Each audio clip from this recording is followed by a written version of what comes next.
So, the Queen of England, Elizabeth II, has passed away recently. As an Irish person, I wanted to give you my 2 cents, a beautiful way of saying that I wanted to share with you my opinion and point of view on whether or not I am sad about the Queen's death and whether I am interested in the royal family.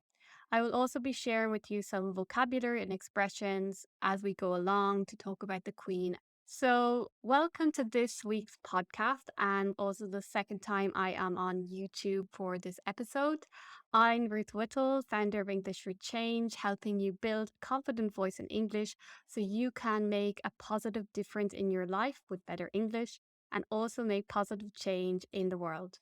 So, if you know anything about our history in Ireland, you will know at the very minimum that Ireland has had a complicated history with Great Britain, to say the least. Long story short, Great Britain was Ireland's ruler for over 800 years and caused a lot of suffering and brutality. But I can't lie when I say that I have been recently really fascinated with the royal family. I really enjoyed watching Victoria, the TV series. If you haven't watched it, I would highly recommend. I nearly prefer it to the Netflix TV series The Crown, which is all about Queen Elizabeth's life. But yeah, Victoria, as the name suggests, is all about the life of Queen Victoria and is really fascinating. I'm rewatching The Crown at the moment, which I'm sure a lot of you have been during this period. And also, I've really grown up with Princess Diana. I remember the day she died very distinctly. My mother was completely heartbroken by this death. And I watched the live coverage of the royal weddings with Prince William and Kate and Meghan and Harry, and really enjoyed that. I know that I am not alone or special. Many of my family and friends really enjoy reading about the royals, looking at their style and fashion and everything. So the question remains, do I feel sad about Queen Elizabeth's death? Do I care about the royal family, even though we've had such a complicated history in Ireland? Well, the answer is it's complicated, but let's get into talking about, first of all, the Queen's legacy and then the Irish history. So, I just wanted to share with you a little bit about the Queen's legacy, her influence, what she has left behind as the Queen, as someone who has passed on. So, as we may all know, she died at the age of 96 in September 2022. And at the very young age of 25 in 1952, she took the crown and was serving through all those decades, seeing so many events, so many political leaders. Queen Elizabeth inherited what was a huge empire at its greatest in 1921. The British Empire was made up of 570 million people. It covered a quarter of the Earth's total landmass, so really huge. But when she took the throne in 1952, the British Empire, which has been blamed for many things in terms of slavery, a lot of brutality, occupation of different lands, including my own land. But at that time, it was slowly diminishing as many countries were becoming independent. So, this was the period of decolonization. So before the British Empire came to a total end in 1949, the Commonwealth was established. And this was a free association of independent states that came together under the British monarch. And this is what Queen Elizabeth referred throughout her life about visiting Commonwealth countries.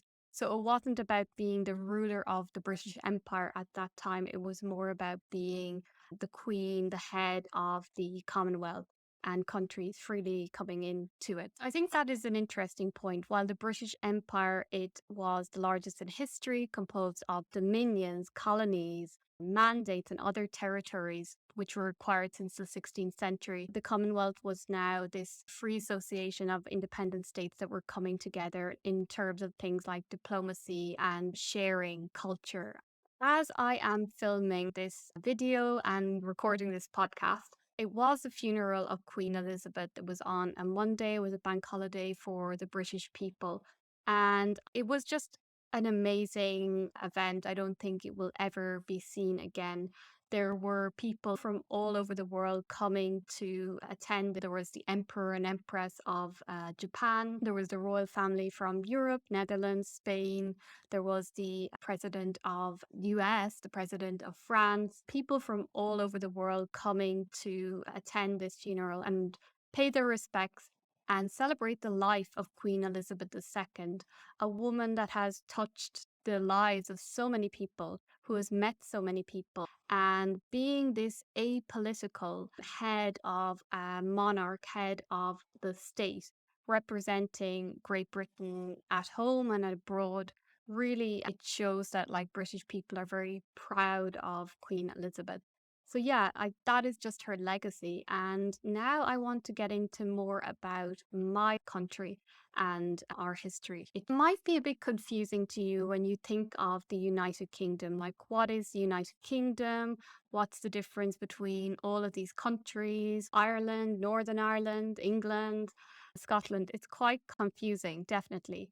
So, being Irish, my country was part of the British Empire until the 20th century, actually. So, if you hear us referring to being from Ireland, it means that we are from the Republic of Ireland, or sometimes known as Southern Ireland, which is most of the island of Ireland. It's made up of 26 counties. And Ireland has been an independent state since 1922. We use the currency, the euro. We are part of the European Union. And also, our capital city is Dublin. Then, if you hear Northern Ireland, that is the six counties in the north of Ireland. The capital of Northern Ireland is Belfast, and you will see the currency will be the pound sterling, and it is no longer part of the European Union since Brexit. So, it is ultimately part of the United Kingdom. So the full name of the United Kingdom is the United Kingdom of Great Britain and Northern Ireland. So Northern Ireland is part of that, and Ireland is completely independent, or it has been since 1922. As I said earlier, Ireland has endured 800 years of British rule. Our native language was the Gaelic language, but we went on to speak English under British rule. And like many other colonial countries, like India, for example, the Queen was the symbol of this institution of the British Empire, or the King or the Queen, not Queen Elizabeth, but the monarchs before that. So they were the symbols of this institution, and this institution was brutal and caused a lot of hardship and suffering for the Irish people. One notable event that you might learn about in Irish history was the Great Hunger, the Great Irish Famine in the 19th century of 1845, where our population was significantly reduced through our main food, the potato. There was a disease on the potato, so people died of starvation because it was the only thing they relied on to eat. And you would think there was other food available to the Irish, but I'll get to that in a minute. But basically, the population initially was at 8.5 million, and after the famine, it went down to 6.5 million. 1 million died from the famine and other related diseases, and 1 million Irish people emigrated to the US, to Australia, England. And one of the realities of this was that Ireland was the subject of Great Britain, and that there was a lot of food and crops being produced in Ireland, being an agricultural country, like grain, wheat for bread. But this was being exported by the British from Ireland to Great Britain to feed the British people. And so that is why the Irish people relied just on this one crop, this one vegetable to eat, and they died of starvation because of that. But people do talk about the famine being like a genocide of the Irish people. And interestingly, as I mentioned about Victoria, the TV series, she visited Ireland after the famine, but she was critiqued for not being very compassionate or having much involvement in the plight of the Irish people at that time. She was known as the famine queen, but not for good reason. So you might ask me, and I'm going to give you this expression as well, quite a particular expression, but a good one that we use from time to time. Do I have a chip on my shoulder about the British people? And this expression, it's quite particular, but we do use sometimes. It really means that you have a feeling of resentment. You may feel a bit inferior from an action that has been done to you, and you may react in an aggressive way. So, yeah, I think a lot of Irish people understandably have a chip on their shoulder towards the British.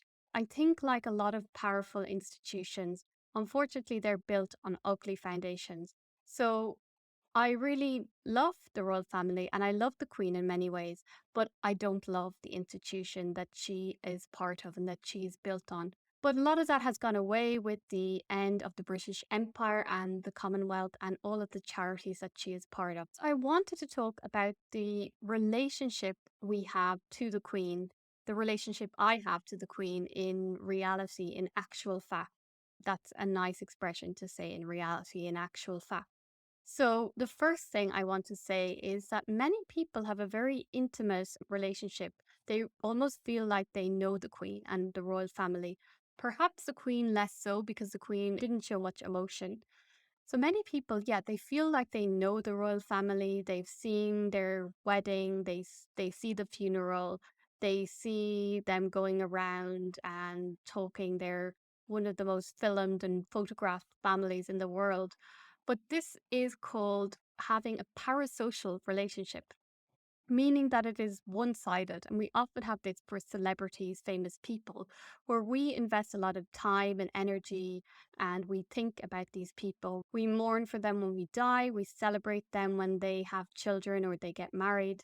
And this was really well explained in a recent video from the YouTuber Lena Norm. So I'm going to link that video in the details or description because it really goes in talking about the idea that everybody needs to mourn in Britain at the moment, that everybody needs to mourn the Queen, even though they didn't really know her, and even though they don't really want to. Some people don't want to. So yeah, that idea of a parasocial relationship is quite interesting because I think a lot of people feel that way. So the second reality I wanted to talk about related to the royal family, related to Ireland as well, is that, like it or not, we have a very strong cultural connection to the United Kingdom. Yeah, for all of the difficult history, Ireland does have so many links. We speak the same language, we have the same sense of humor, which is a very self deprecating sense of humor and sarcastic sense of humor. And very importantly, we share a lot of the same culture references like music, TV, and film. And I don't know if Great Britain sees that because they are the bigger country, but it's more that Ireland absorbs and takes in a lot of British culture simply because we are a smaller country. And for TV and music, we have a smaller budget, a smaller pool of people to draw from. So we are very heavily influenced by British culture. And I do get that confusion sometimes from people who confuse Ireland with the United Kingdom and think that I'm English and think it's all the same. And if you mix this up with an Irish person, be careful because Irish people can get very annoyed. We don't like being told that we're similar to England. But if I'm really being honest, growing up, I have absorbed a lot of British culture. So finally, I wanted to leave it with the idea that the Queen, her fate and her destiny was decided when she was born, basically. She had no choice in what she was destined to do, what she needed to take over after her father, her own father. And so, in that way, I think a good expression to use here is that she was damned if she does and damned if she doesn't. This really means that whatever way she went of taking on the crown and being queen, every possible action she took, there was going to be some disadvantage to it. Because whatever she did, someone wouldn't be happy. I think it was very important for her to continue her family tradition. There was a lot of pressure from her family that she was aware of at the time. And I think we must appreciate the values and the character that the Queen was. Her values of dignity, duty, and elegance, these are rare values in today's society. And she is really a symbol that British people look up to today that represent the Britain that they want in terms of just keeping calm and carrying on, being kind and being a tolerant country that I believe Great Britain is for the most part. So she symbolizes a lot of good values, even though she may be built on something that has very ugly foundations. And I hope that the future king, King Charles, will have good things for the Great Britain and the world at large as well. I know that he has a huge interest in conservation and the environment. Seeing as people are so obsessed with the royal family, they can do good in the charities that they're involved in the issues that they highlight in terms of the environment, in terms of human rights, in terms of people with disability, vulnerable people. So I think that's all good. And I would really just like to also mention that the Queen visited Ireland for the first time that a monarch visited in 100 years. And the President of Ireland at the time said that the visit was magical, that the Queen had made a very special pilgrimage of reconciliation to Ireland. In 1911, Queen's grandfather, King George V, he visited Ireland during a time that was very different. We were still under rule by the United Kingdom, and we were just pushing towards that freedom and independence. So I think a lot has changed since then. And I do think that overall, the royal family has a lot of good that they can do in the world. And I just wanted to finish with what the Queen said when she was first coronated at the age of, I believe, 27, because I think they waited 2 years before she had the coronation where she was crowned Queen officially. So I'm going to read it. She said, I declare before you all that my whole life, whether it be long or short, shall be devoted to your service and the service of our great imperial family to which we all belong. I think that shows the legacy of an amazing woman that we can all celebrate, that worked up to her very death and met so many people, touched so many people, and her legacy will continue with her family. So there were 7 key expressions that I shared in this video, and I'm going to share them in a PDF that you can download in the show notes or in the description. And I may make a part 2 video where I break down these expressions again. So watch out for that video as well.